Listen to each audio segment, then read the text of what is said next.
Mahigpit pa rin ang seguridad at pag-iinspeksyon ng pulisya sa mga tindahan ng paputok sa Bukawi, Bulacan. Tuloy pa rin kasi ang pagdating ng mga mamimili. May ulat on the spot si Jay Sabal. Okay? Maris, nagsisikip na ang daloy ng trapiko dito sa Bukawi, Bulacan malapit sa tindahan ng mga paputok 3 araw bago magpalit ng taon. Hindi pa man nakakaalis sa pagkaparada.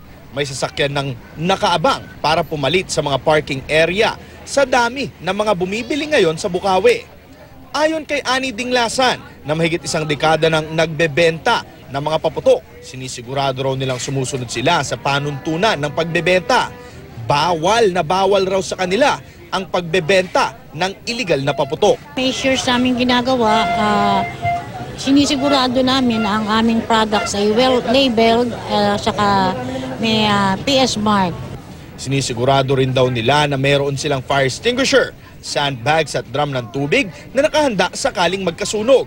Ito kasi ang requirements para makapagbenta ang isang tindahan. Para naman masiguradong nasusunod ang mga ito, 24 oras nag-iikot ang mga pulis sa mga stalls. Unang-una po yung mga nagbebenta ng mga illegal na paputok.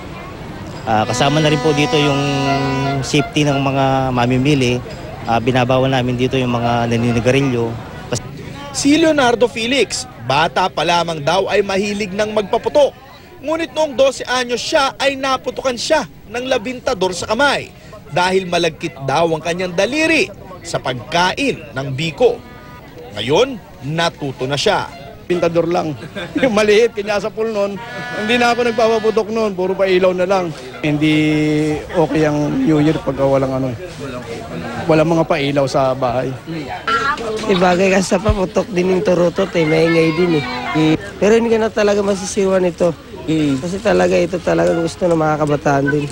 Kasi ang purpose ko naman kasi, once na bumili sila ng tinda ko, tatanong nila, wala ba kayong tindang turotot? So nagkaroon ako ng na magtinda ng turotot. Pinapaalalahanan naman ng ating mga kapuso na bawal ang paninigarilyo dito sa lugar within 50 to 100 feet. At sa mga oras naman na ito ay wala pa tayong namamataang ambulansya o fire trucks na alinsunod sa direktiba ni Director General Alan Purisima sakaling magkaroon ng disgrasya. At yan muna ang latest mula dito sa Bulacan. Balik sa iyo, Maris. Maraming salamat, Jay Sabale.